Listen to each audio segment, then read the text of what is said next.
Awesome. Okay, cool. So we're going to move on to our next chat, which is going to be with Kydo. So the title is called Treasury and Sustainability, $10 billion opportunity. So yeah, Kydo, when you're ready, feel free to, yeah, there you are.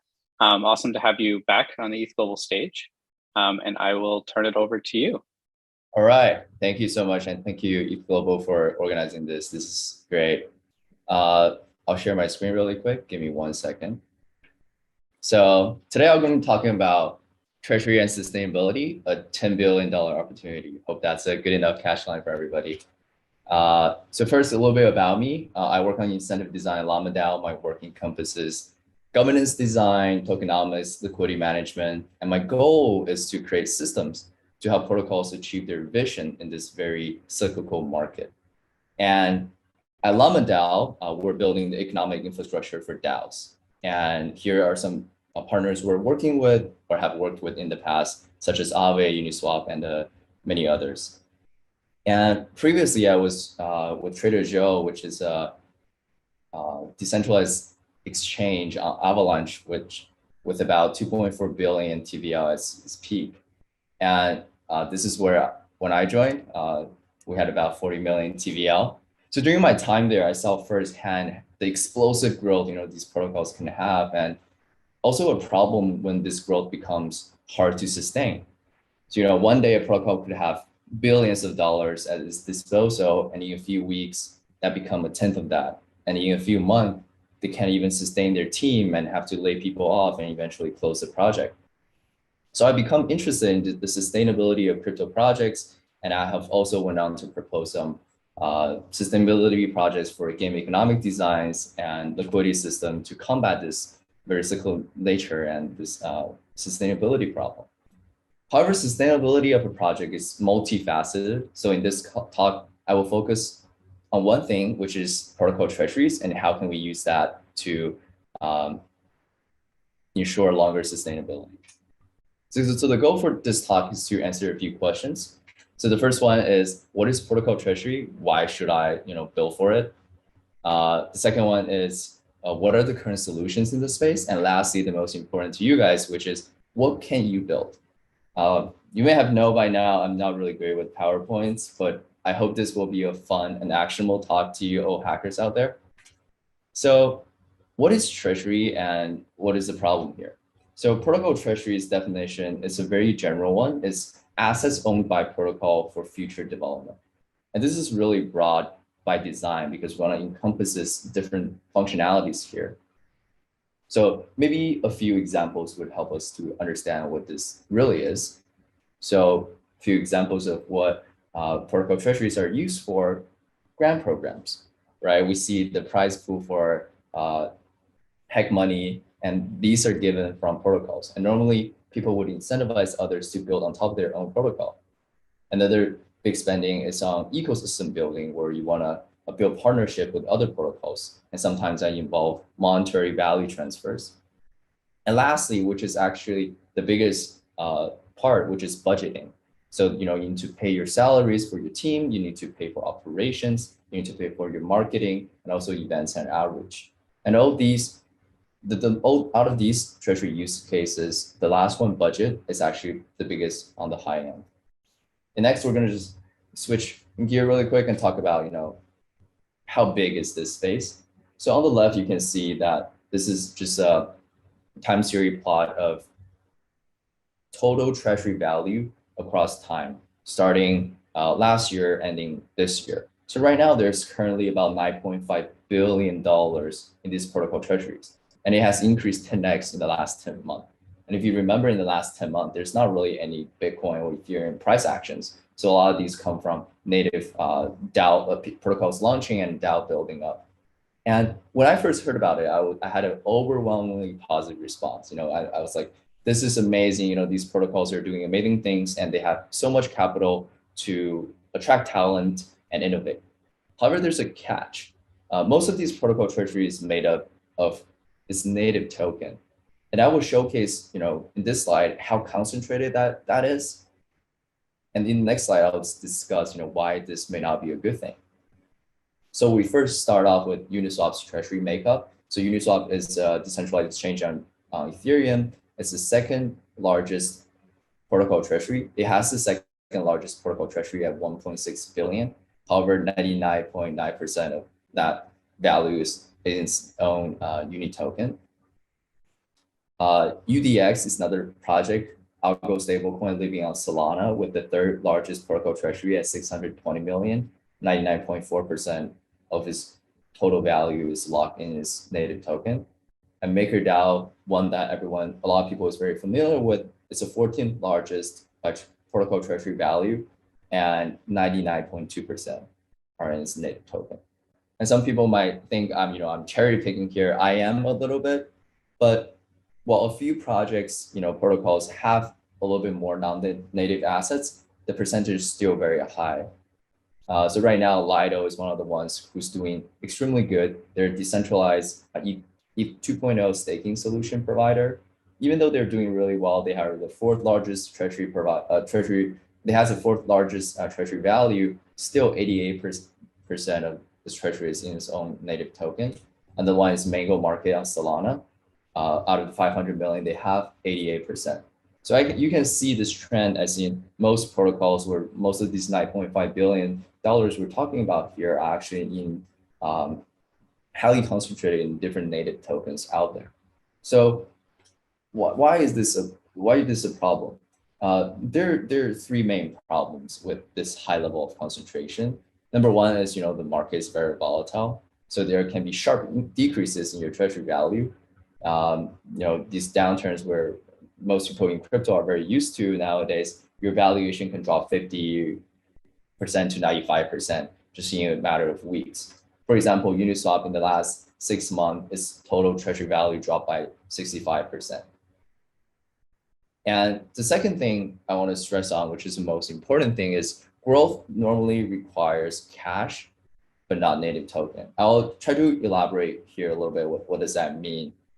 In a very simplified model, if we think about like how these things work, is treasury rewards people and people drive growth, right? However, in the end, people still need to trade with the market to exit your native token to pay for their daily expenses.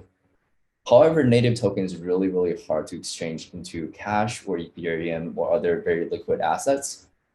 For example, if we use 1% of Uniswap's treasury, 1%, which is about 2 million uni tokens, it will cause Uniswap's price to drop 40%. And if you want to use 10% Uniswap's treasury, it will actually make Uniswap's price go to zero. So this is extremely harsh for the protocol itself and also its community. And lastly, why this is a problem is the HUDL, what I call the HUDL versus sustainability problem. Imagining you're a protocol founder or you're a protocol member or within the team, and you want to tell your community members that we need to diversify or we need to sell our tokens to give to others. How can you be a team, tell your community members to HUDL and at the same time dumping your own token, right? This requires careful communication and more importantly, an important and explicit agreement with the community that what you're doing is okay and everyone agrees and is on the same page. However, that is very, very hard to achieve. So if cash is so important, the question we should answer is how can we generate cash from treasury? And in this slide, I want to talk about basically what are the current solutions for protocol treasury to achieve this, to achieve sustainability, to generate cash, to continue growth. As you can see here, I put potential in parentheses because some of these projects are not live yet or has not gained significant traction due to its complexity or for other protocols to utilize. For these current solutions, I divide them into three categories. So I call them innovative solutions, TradFi solutions, and low-hanging fruits. However, this categorization is not meant as in which layer is better than the other, because many times simplified solutions actually wins. However, I do believe we're still in the searching phase in which we're trying to find more optimized solution to handle protocol treasuries. So on the bottom here, we have the low-hanging fruits, what I call them. These solutions are already established and have been used by protocols. The middle one are TradFi solutions. They are, these solutions basically borrow existing established ideas from corporate finance and implement them into on-chain contracts.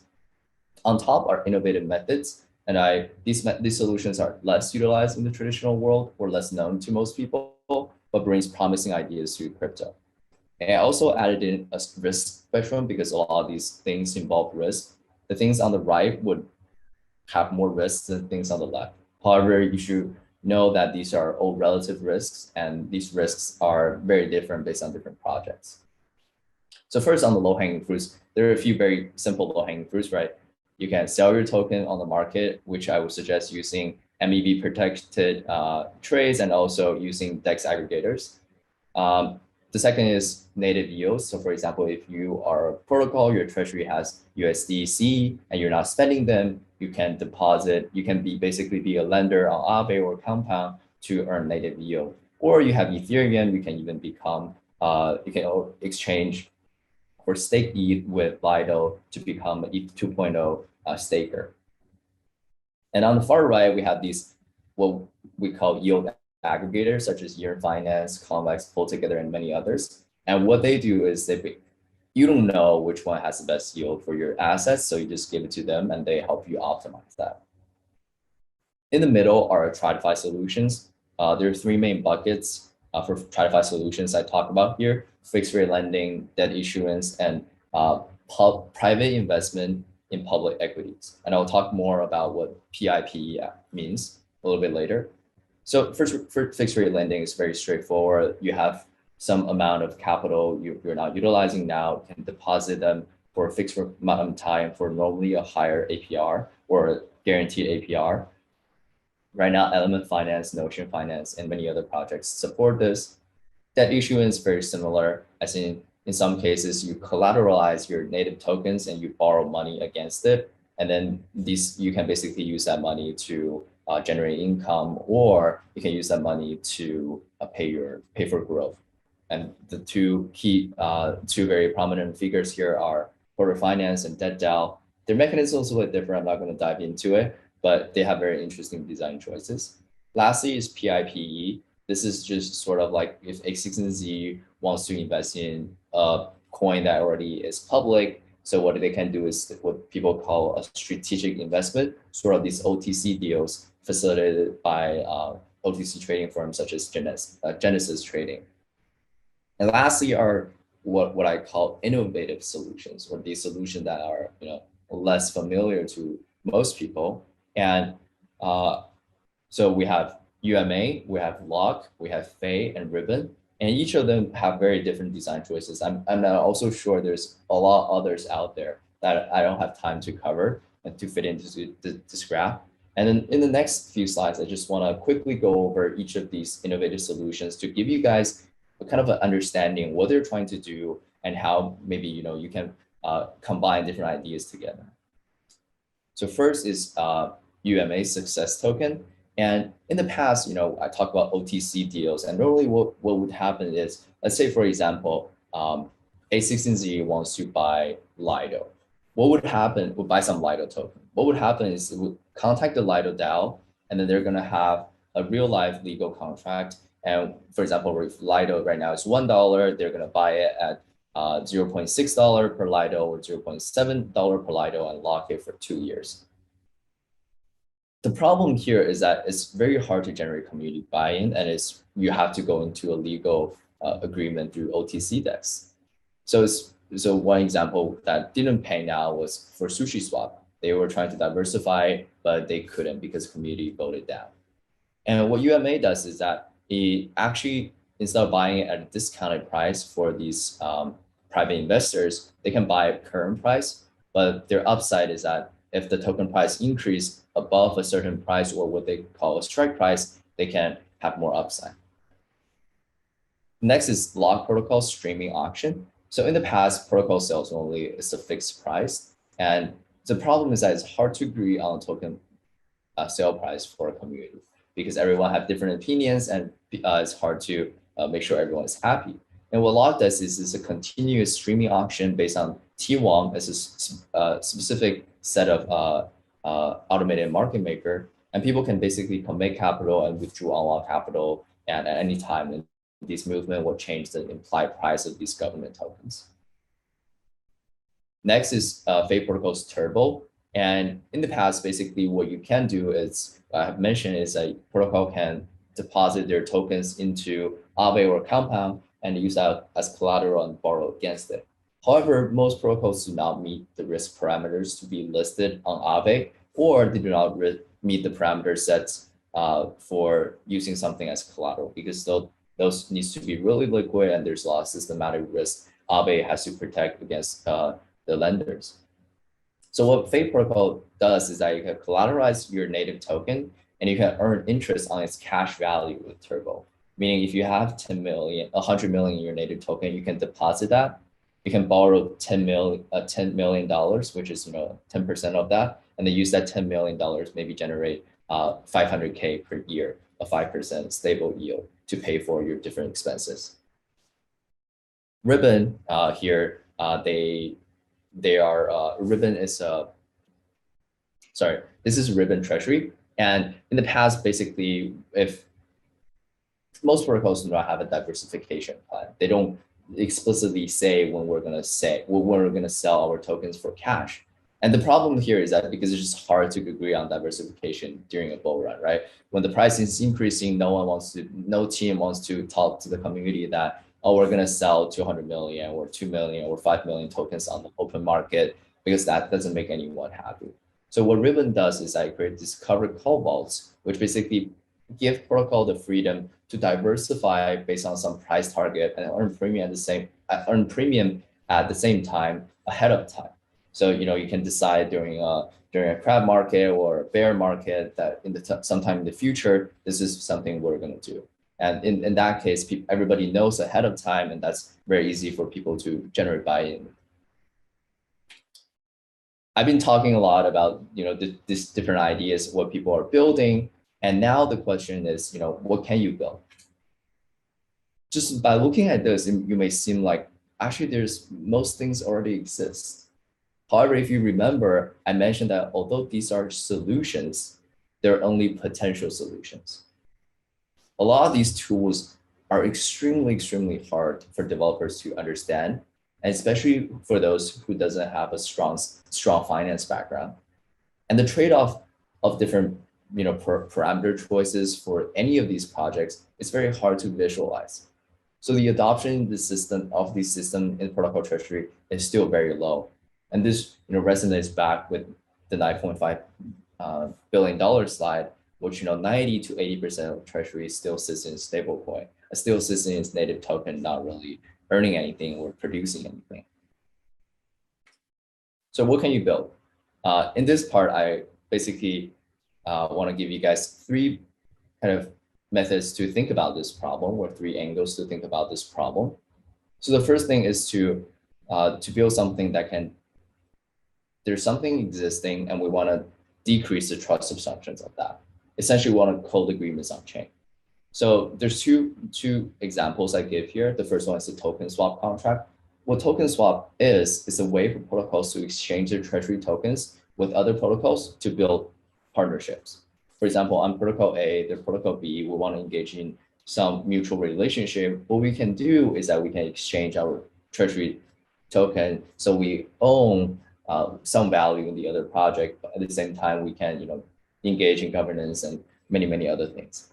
However, there's not a very great way to code this contract, and for every time you want to engage in this relationship, normally a new contract will be written. The second thing is the private investment in public equity, or we can think of this OTC trades. Mostly right now happens off-chain.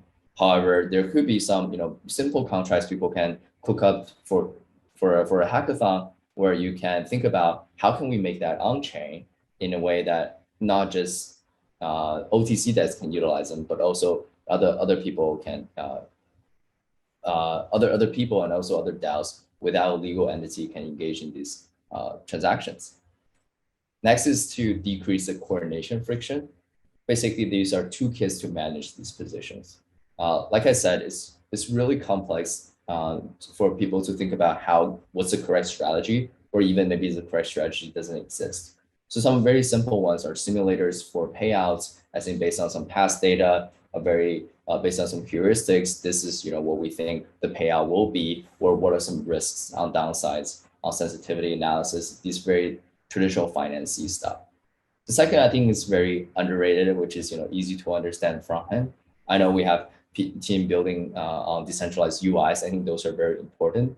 And also important is to make sure they're easy to understand for users, because if I am a Uniswap token holder, I shouldn't be an expert for treasury diversification or management. So how can you present something that the voters or the governance token holders can understand and engage with? Is very, very important. The last one is brainstorm, new ideas for you. Maybe heard some idea back in your graduate econ class or undergrad math class, or any kind of class, or any kind of concepts outside the crypto world, and bring them into the crypto world through making it an on-chain transaction.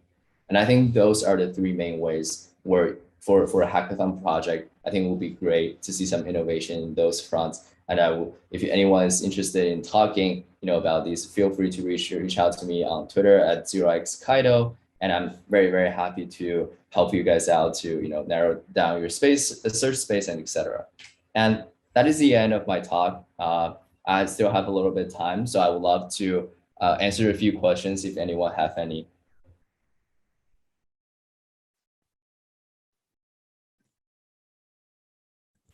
Thanks, Kydo. I'm just taking a look at the chat to see if there are any.